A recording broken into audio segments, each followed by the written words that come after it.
அனைவருக்கும் வணக்கம். நாம் அன்றாடம் பயன்படுத்தக்கூடிய உடையை சலவைக்கு பின் என்ன செய்வோம்? மாணவர்களே, நாம் பயன்படுத்தும் உடையை சலவைக்கு பின் அதை மின் இஸ்திரி பெட்டி என்று சொல்லக்கூடிய எலக்ட்ரிக் அயன் பயன்படுத்தி நாம் அதை இஸ்திரி செய்வோம் இல்லையா? என்றைக்காவது அந்த மின் இஸ்திரி பெட்டி எவ்வாறு வேலை செய்கிறது என்பதை பற்றி யோசிச்சிருக்கோமா? ஆம் மாணவர்களே, இன்று நாம் அந்த மின் இஸ்திரி பெட்டி எவ்வாறு வேலை செய்கிறது என்பதை பற்றி காண இருக்கின்றோம். வாருங்கள், நாம் வீடியோக்குள்ள போகலாம்.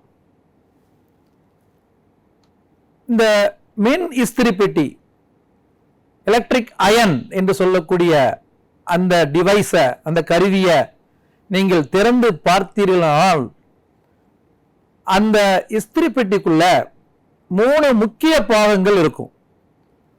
எதெல்லாம் அது? ஒன்று ஹீட்டிங் காயில், அதாவது சூடேற்றும் கம்பிச்சுருள். இரண்டாவது தெர்மோஸ்டேட், வெப்ப சீராக்கி. மூணாவது இந்த அடிப்பகுதி என்று சொல்லக்கூடிய இந்த 3 முக்கிய பாகங்கள் உள்ளன. ஒரு எலக்ட்ரிக் அயன்குள்ள, மின் இஸ்திரி பெட்டிக்குள்ள இந்த 3 முக்கிய பாகங்கள் உள்ளன. ஒவ்வொன்றாக அது எவ்வாறு செயல்படும் என்பதை பற்றி பார்க்கலாமா? முதல்ல வெப்பம் சூடேற்றும் கம்பி, அது எவ்வாறு வேலை செய்கிறது என்பதை பற்றி பார்க்க போறோம். நம்ம வகுப்புகளில் இயற்பியலை படிக்கும்போது ஜூல் வெப்ப விளைவு விதின்னு ஒன்று படிச்சிருக்கோம். அதாவது ஒரு கம்பிச்சுருள்ல மின்னோட்டம் செல்லும் போது, ஒரு கம்பிச்சுருள் வழியே மின்னோட்டம் பாயும் போது அந்த கம்பிச்சுருளில் வெப்பம் ஏற்படும் என்பதை நாம் படித்திருக்கிறோம். இந்த வெப்ப விளைவை பற்றி யார் சொன்னா? ஜூல் அப்படிங்கிற சயின்டிஸ்ட் அதை பத்தி சொல்லியிருக்கிறாங்க. அதை பத்தி விளக்கமா நம்ம படிச்சிருக்கிறோம். இந்த ஜூல் வெப்ப விளைவு விதியில ஒரு கம்பிச்சுருள் வழியே மின்னோட்டம் செல்லும் பொழுது அந்த கம்பிச்சுருள்ல உருவாகிற அந்த வெப்பத்தின் அளவானது அந்த சுருளின் வழியே பாயக்கூடிய மின்னோட்டத்திற்கு நேர்த்தகவிலும், அந்த கம்பிச்சுருளுடைய தடைக்கு நேர்த்தகவிலும், அந்த கம்பிச்சுருளில் பாயக்கூடிய நேரத்திற்கு நேர்த்தகவிலும் இருக்கும் என்பதை இதை பற்றி நாம் படிச்சிருக்கிறோம். அந்த தத்துவத்தின் அடிப்படையில் தான் அந்த கம்பிச்சுருள் செயல்படுகிறது. தெரியுமா உங்களுக்கு? பாருங்க, நம்ம பார்க்கிற இந்த படம் இருக்கு இல்லையா? இந்த படம் மின்னோட்டம் இந்த கம்பிச்சுருள் வழியே செல்வதற்கு முன் எடுக்கப்பட்டது. இது என்ன பொருள்? இது எதனால் ஆனது தெரியுமா? இந்த பொருள் நிக்ரோம் என்று சொல்லக்கூடிய உலோக கலவையால் ஆனது. நிக்ரோம் அப்படின்னா என்ன? அப்படின்னா நிக்கல் என்ற தனிமமும் குரோமியம் என்ற தனிமமும் சேர்ந்து தயாரிக்கப்பட்ட ஒரு பொருள் தான் இது. ஏன் இந்த நிக்ரோம், எத்தனையோ தனிமங்கள் இருக்கும்போது நிக்ரோம் மட்டும் ஏன் எடுத்திருக்காங்க? ஏன்னா நிக்ரோம் எளிதில் துருப்பிடிக்காது, அதிக மின்தடை கொண்டது, அதிக உருகுநிலை வெப்பநிலை கொண்டது. இந்த பண்புகளால இந்த நிக்ரோம் என்ற பொருளை வெப்பம் சூடேற்றும் கருவிகள்ல, அது குறிப்பா எலக்ட்ரிக் அயன்ல இதை யூஸ் பண்றாங்க. கம்பி அந்த மின்னோட்டம் பாய்வதற்கு முன்னாடி எப்படி இருக்குன்னு பாருங்க. பக்கத்துல உள்ள படத்தை பாருங்க. இதுல மின்னோட்டம் பாயும் பொழுது அந்த கம்பியானது ஜூல் வெப்ப விளைவு விதியின் அடிப்படையில் அது சூடாவதை நாம் இங்கே காண்கிறோம். அதாவது கம்பி சூடேறிய பின் இந்த கம்பிச்சுருள் இவ்வாறு இருக்கிறது. எலக்ட்ரிக் அயன்ல 3 முக்கிய பாகங்கள் இருக்குன்னு சொன்னேன். அதெல்லாம் முதல்ல கம்பிச்சுருளை பத்தி பார்த்தாச்சு. அடுத்து எதை பத்தி பார்க்க போறோம் அப்படின்னா அந்த எலக்ட்ரிக் அயனுடைய அடிப்பகுதி.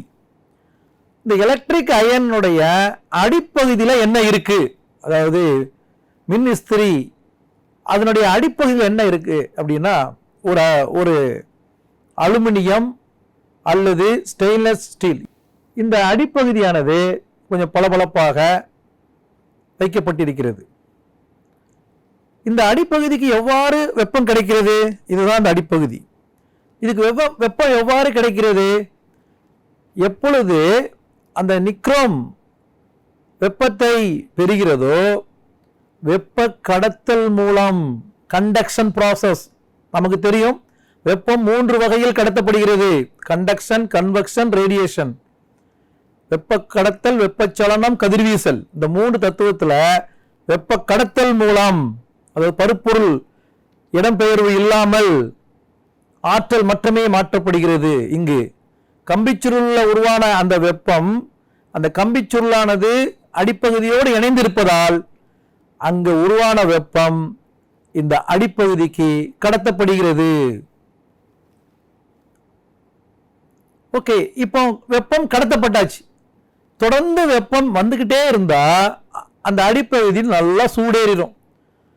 சூடேறினா நமக்கு 2 விதங்கள்ல இழப்பு இருக்கு. ஒரு இழப்பு என்ன அப்படின்னா, அதிக ஆற்றல் வீணாகுது, அது மின்னாற்றல் வீணா போகுது. 2வது, நம் பயன்படுத்தக்கூடிய துணி, எந்த துணியை அயன் பண்ண போறோமோ அந்த துணியும் வீணா போயிடும் இல்லையா? அதுக்காக தெர்மோஸ்டேட், அதாவது வெப்ப சீராக்கி, பாருங்க இதான் வெப்ப சீராக்கி. இந்த வெப்ப சீராக்கி தெர்மோஸ்டேட் என்ற ஒரு அமைப்பை நாம் இங்கே பயன்படுத்துகிறோம். இது எப்படி வேலை செய்கிறது, இது எவ்வாறு இந்த கருவிகளில் பயன்படுகிறது என்பதை பற்றி நாம் இங்கே பார்க்க இருக்கிறோம். இந்த தெர்மோஸ்டாட் வெப்ப சீராக்கி என்பது ஒரு வெப்பநிலை அடைந்தவுடன், ஒரு குறிப்பிட்ட வெப்பநிலையை அந்த அடிப்பகுதி அடைந்தவுடன் இந்த வெப்ப சீராக்கி அந்த கருவியில் தொடர்ந்து மின்னோட்டம் பாய்வதை தடுக்கிறது. அதாவது நம்ம பயன்படுத்தக்கூடிய துணியை நம்ம ஃபிக்ஸ் பண்ணிடுவோம். எவ்வளவு வெப்பநிலை வேணும் என்பதை நாம் இந்த திருகின் மூலமாக, நாங்கள் வட்டமிட்டு காட்டப்பட்டுள்ள திருகின் மூலமாக நாம் முதல்ல ஃபிக்ஸ் பண்ணிடுவோம். இப்போ காட்டன் அப்படின்னா காட்டனுக்கு என்ன டெம்பரேச்சர் வேணுமோ அதுக்கு அதை ஃபிக்ஸ் பண்ணக்கூடிய அளவு இதில் குறிக்கப்பட்டிருக்கும். இதை பயன்படுத்தி நாம் நிர்ணயம் செய்து விடுவோம். இந்த திருகுக்கு கீழே பார்த்தீங்கன்னா அது ஒரு மெட்டலோட இணைக்கப்பட்டிருக்கும்.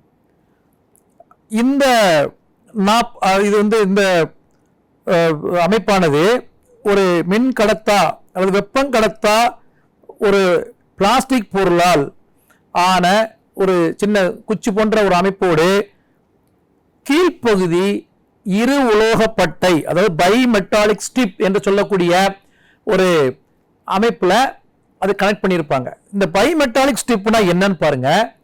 இது தாமிரம் மற்றும் காப்பர் மற்றும் இரும்பு பொருளால் ஆனது, அதாவது ஈரோலகப்பட்டை அப்படின்னு சொல்லுவாங்க. ஏன் காப்பரையும் இரும்பையும் இங்க பயன்படுத்துறோம் அப்படின்னா, காப்பரும் இரும்பும் ஒரே வெப்பநிலைக்கு வெவ்வேறு வகையான வெப்ப விரிதல் பண்பை பெற்றிருக்கும். Expansion for the same temperature is different for this different material. இன்னும் கொஞ்சம் தெளிவா சொல்ல போனா, காப்பர் அதிகமாகவே விரிவடையும் இரும்பை நாம் ஒப்பிடும் பொழுது. ஆக இந்த ரெண்டையும் சேர்த்து வச்சு ஒரு உலோகப்பட்டை தயார் பண்ணி அந்த உலோகப்பட்டைய இந்த எலக்ட்ரிக் அயனுடைய அடிப்பாகத்தில் இங்க இணைச்சிருக்காங்க. பாத்தீங்களா, இதுல இணைக்கப்பட்டிருக்கு. இப்போ இந்த அடிப்பாகம் சூடேறும் பொழுது, இந்த இரும்பு அடிப்பாகம் சூடேறும் பொழுது இந்த உலோக பட்டை அதுவும் சூடேறும். அது சூடேறி அது வெப்பம் விரிவடைதல் மூலம், அதாவது பொருட்கள் வெப்பத்தால் விரிவடையும் என்ற தத்துவத்தின் அடிப்படையில் அது விரிவடைய தொடங்கும். காப்பர் இரும்பு வெவ்வேறு வெப்பநிலையில் ஒரே வெப்பநிலையில் வெவ்வேறாக விரிவடையும் என்பதால் அது ஒரு சிறிய பெண்ட், அதாவது வளைந்த விரிதலை ஏற்படுத்தும். அது வளையும் பொழுது இந்த பிளாஸ்டிக் குச்சி போன்ற அமைப்பு சொன்னாலே அந்த இதை வந்து அது மேல் நோக்கி தள்ளும். மேல் நோக்கி தள்ளும் பொழுது தொடர்ந்து மின்னோட்டம் பாய்வது நிறுத்தப்படுகிறது. நமக்கு தேவையான வெப்பநிலையை அடிப்பகுதி அடைந்தவுடன் அந்த வெப்பம் பாய்வதை இந்த வெப்ப சீராக்கி தெர்மோஸ்டாட் என்ற அமைப்பு அதை கட்டுப்படுத்துகிறது. இந்த தெர்மோஸ்டாட்ல இருக்கக்கூடிய பகுதிகள்லாம் என்ன பார்த்தீங்கன்னா, வெப்பநிலை சரி செய்யும் திருகு ஒன்று இருக்கிறது, ஈருலக பட்டை ஒன்று உள்ளது. இந்த ஈருலக பட்டை எலக்ட்ரிக் அயன் அதனுடைய அடிப்பகுதியோடு இணைந்துள்ளதை நாம் இங்கே காண்கிறோம். ஆமானவர்களே, இது ஒவ்வொரு பகுதியாக நம்ம பார்த்துட்டோம். இப்போ இந்த எலக்ட்ரிக் அயன் எவ்வாறு வேலை செய்கிறது என்பதை பற்றி நாம் இப்போ பார்க்கலாம். இப்போ பாருங்க, இந்த எலக்ட்ரிக் அயன் இதுதான் நம்ம எலக்ட்ரிக் அயன். இந்த எலக்ட்ரிக் அயனுடைய அடிப்பகுதின்னு சொல்லக்கூடியது இதுதான் அந்த அடிப்பகுதி, எலக்ட்ரிக் அயனுடைய அடிப்பகுதி. மாணவர்களே, இதுதான் இந்த எலக்ட்ரிக் அயனுடைய அடிப்பகுதி. இது வந்து இந்த நிக்ரோம் கம்பிச்சுருள், நிக்ரோம் கம்பிச்சுருள் இங்கே உள்ளது. இந்த பகுதி தான் வந்து வெப்ப சீராக்கி, அதாவது தெர்மோஸ்டாட் என்று சொல்லக்கூடிய அமைப்பு இந்த பகுதி. இப்போ இந்த கம்பிச்சுருளோடு இந்த பைமெட்டாலிக் ஸ்ட்ரிப் ஈருலக பட்டை இங்கே இணைக்கப்பட்டுள்ளது. இந்த கம்பிச்சுருளோடு இந்த ஈருலக, அதாவது கம்பிச்சுருள் வந்து அடிப்பகுதியோடு இணைக்கப்பட்டுள்ளது. இந்த கம்பிச்சுருளோடும் இந்த ஈருலக பட்டை இணைக்கப்பட்டுள்ளதை நாம் இந்த கருவியிலிருந்து நம்ம பார்க்குறோம். இதுதான் எலக்ட்ரிக் அயனை ஓப்பன் பண்ணி நம்ம பார்த்துருக்குறோம். இதில் இருக்கக்கூடிய அமைப்புகளை நாங்கள் பார்க்குறோம். இதில் வந்து அடிப்பகுதி, இதுதான் அடிப்பகுதி, இது வந்து கம்பிச்சுருள். இந்த கம்பிச்சுருளும் அடிப்பகுதி இணைந்துள்ளது, அதோட இந்த ஈருலக பட்டையும் இணைந்துள்ளது. இது வந்து தெர்மோஸ்டாட் என்ற அமைப்பு. இப்போ இதில் வந்து நமக்கு தெரியும், ஒரு ஃபேஸ் ஒரு நியூட்ரல். நம்ம சுவிட்ச் ஆன் பண்ண உடனே இந்த கம்பிச்சுருளில் மின்னோட்டம் பாயும். இந்த கம்பிச்சுருளில் மின்னோட்டம் பாயும் பொழுது இந்த கம்பிச்சுருளில் வெப்பம் உருவாகும். ஜூல் வெப்ப விளைவு தத்துவத்தின் அடிப்படையில் இந்த கம்பிச்சுருளில் வெப்பம் உருவாகும். அவ்வாறு உருவான வெப்பம் இந்த அடிப்பகுதிக்கு கடத்தப்படும்.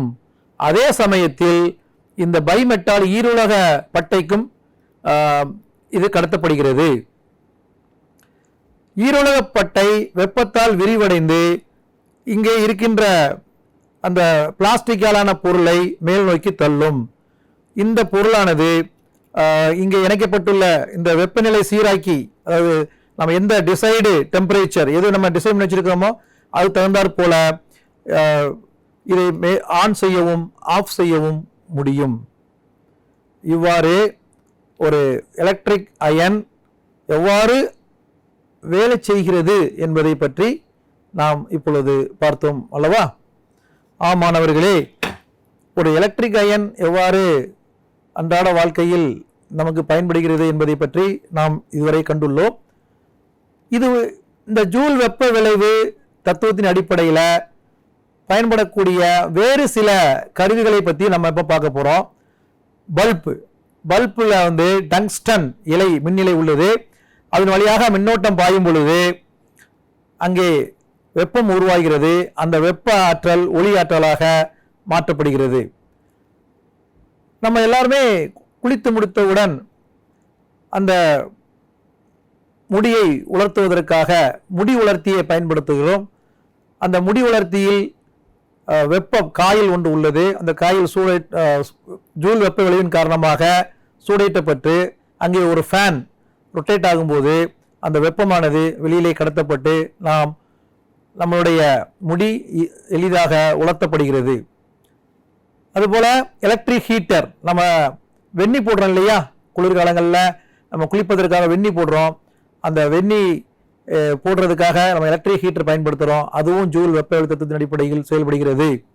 ஆமானவர்களே, உங்களுக்கான ஒரு கேள்வி. நம்ம வீடுகளில் திடீர்னு மழை பெய்யும் பொழுது, மின்னல் இடி மின்னல் வரும் பொழுது திடீர்னு கரண்ட் போயிடும் இல்லையா, அதாவது எல்லாமே ஆஃப் ஆயிரும். உடனே வீட்டில் உள்ள பெரியவங்க அப்பா சொல்லுவாங்க, அல்ல அம்மா சொல்லுவாங்க, ஃபீஸ் போயிடுச்சான்னு பாருங்கம்பாங்க. ஆமானவர்களே, வாட் இஸ் ஃபியூஸ்? ஃபியூஸ்னா என்ன? அது எவ்வாறு வேலை செய்கிறது? எஸ், அதுக்கான பதிலை நீங்கள் கண்டுபிடியுங்கள். அதற்கும் இந்த வீடியோவுக்கும் என்ன தொடர்பு என்பதை நீங்களே கண்டுபிடித்துக் கொள்ளுங்கள். நன்றி.